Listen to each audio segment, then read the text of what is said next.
go get him. Let's go get him today, man. Let's go. Hey, dominate on 3. 1, 2, 3, dominate.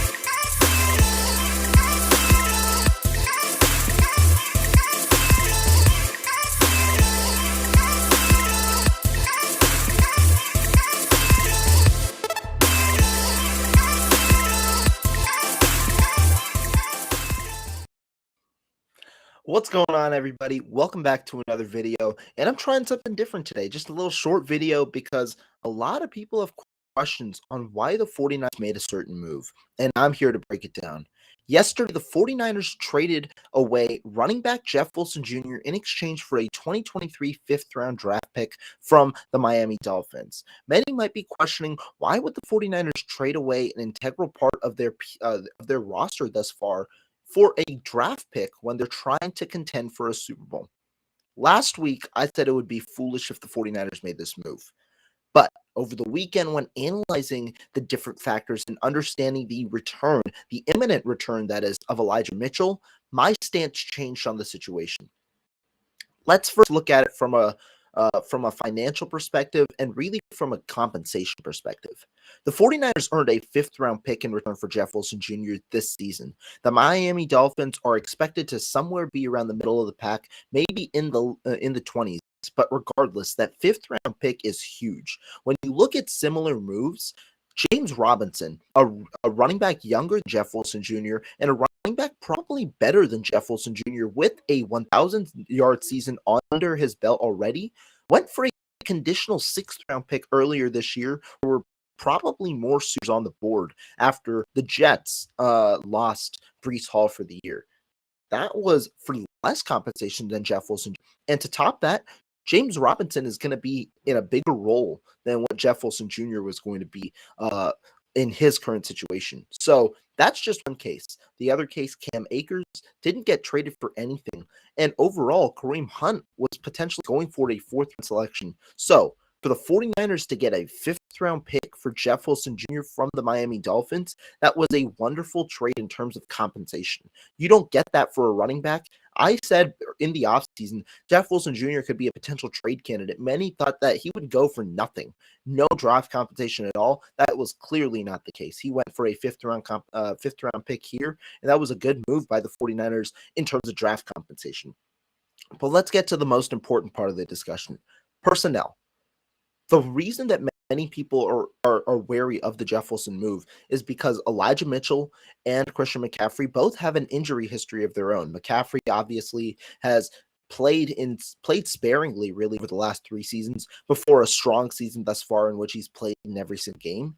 Elijah Mitchell has played in only 10 games in his rookie year, has missed every game but week 1 with an MCL sprain this year. So he's seen his fair share of lack of playing time as well this year. But here's why Jeff Wilson Jr. getting traded made sense.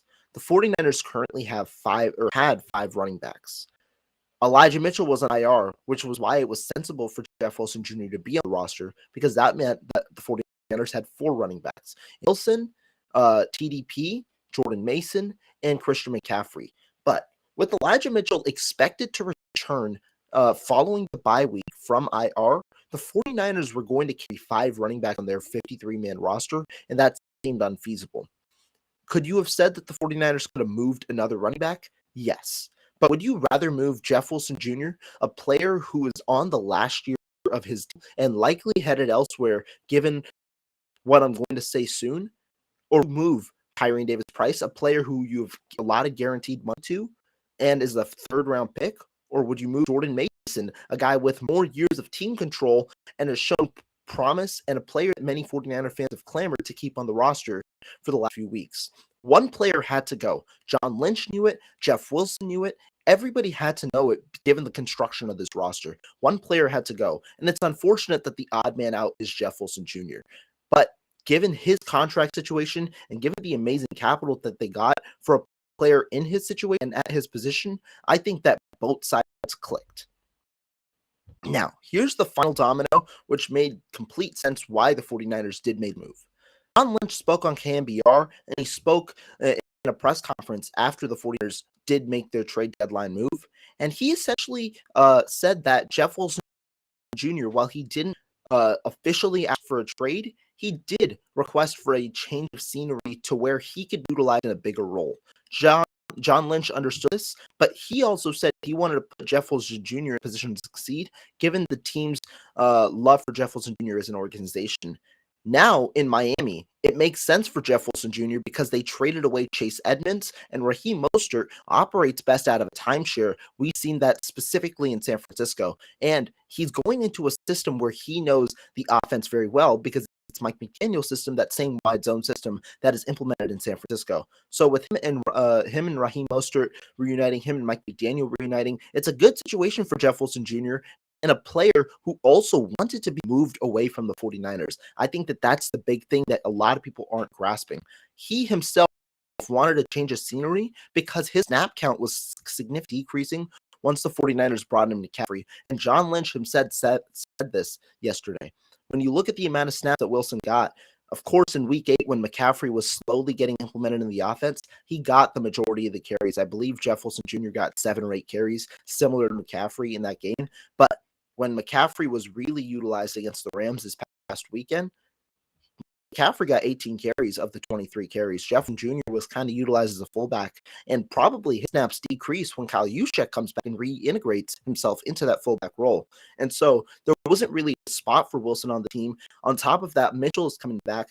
On top of that, the personnel would have made it that one player had to go, and Wilson was that guy. And then when you bring it back to the overarching theme of the draft compensation, I think it was too good to pass up for the 49ers and a good move overall. Unfortunately, they couldn't capitalize and make another move afterwards, just probably because of their lack of front-end draft capital. But it was a good move and a sensible move because they were going to have to let someone go for free, and that player probably would have been claimed on waivers, given how well the 49ers back room is normally perceived outside of the NFL. Trey Sermon, the guy who has performed the least out of anybody in this group, was claimed by the Philadelphia Eagles, and he also had a more extended contract compared to any of the other 3 that could have been gone on waivers. So good move by the 49ers, in my opinion, and that's the reasoning why they actually made the move, as opposed to keeping Jeff Wilson Jr. for a playoff run towards the end of the year. Thank you guys, and we'll see you guys next time.